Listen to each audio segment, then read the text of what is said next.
very moved to see that so many you have come today here to show your solidarity, your support, and our support to Tibetan people inside Tibet. So far, I believe we have made a very important and clear point to the international community and to be closer home, the Dutch, and as we know, the Hague houses many international organizations, including the Peace Palace, behind me and in front of you. And that's the reason why we stop here for a moment. As the name says, the Peace Palace, the symbol of peace for everybody. The Peace Palace was set up after 2 world wars in Europe to protect, promote, and pursue human rights all over the world. It is also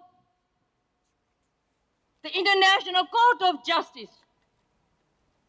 It is the judicial organ of the United Nations. And we have been shouting so far, United Nations, we want justice. United Nations, wake up.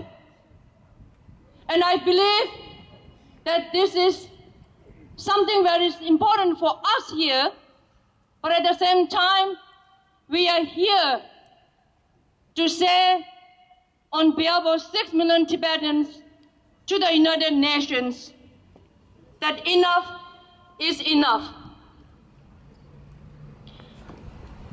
As we know, every day when we switch on the television, we hear international community and the UN is sending all corners of the world peace missions to protect the human rights of those people.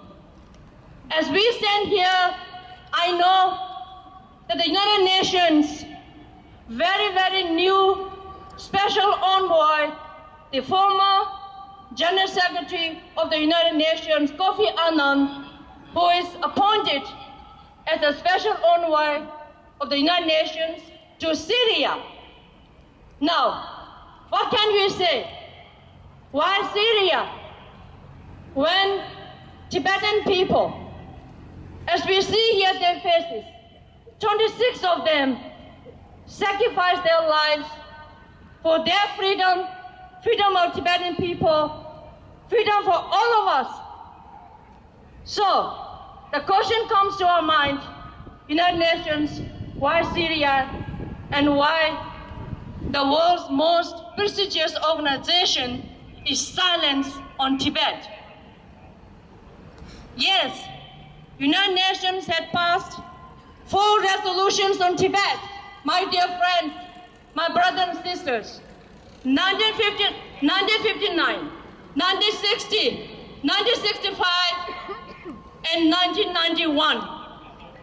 And these were the only four formal expressions of concern by this world organization. Yes, the United Nations has expressed occasionally, only occasionally, that they are concerned about the human rights in Tibet.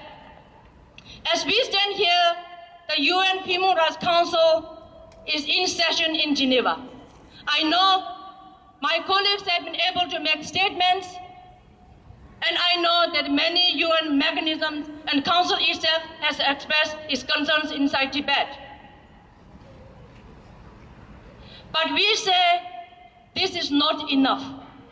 It is shown by, not by our cry out here, but 26 Tibetans since a year ago have given their lives just to tell the truth, just to tell the world and the United Nations, speak up, wake up.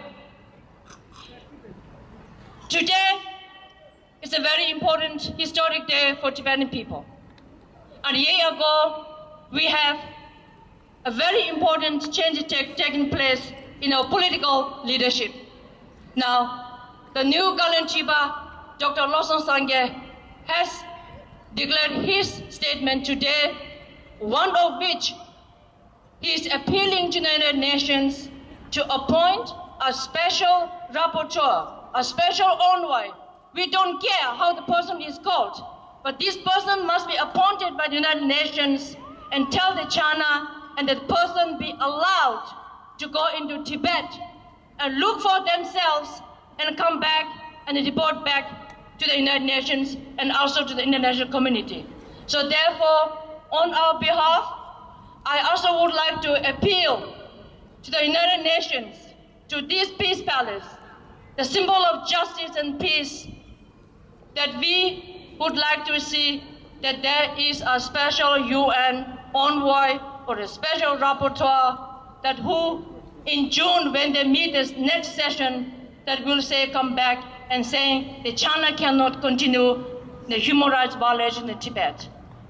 So with this, I would like to request you to remember millions and millions of people around the world who have given their lives and who continue to suffer, including our Tibetan brothers and sisters, to remember them, to show our gratitude. 2 minutes of silence from now.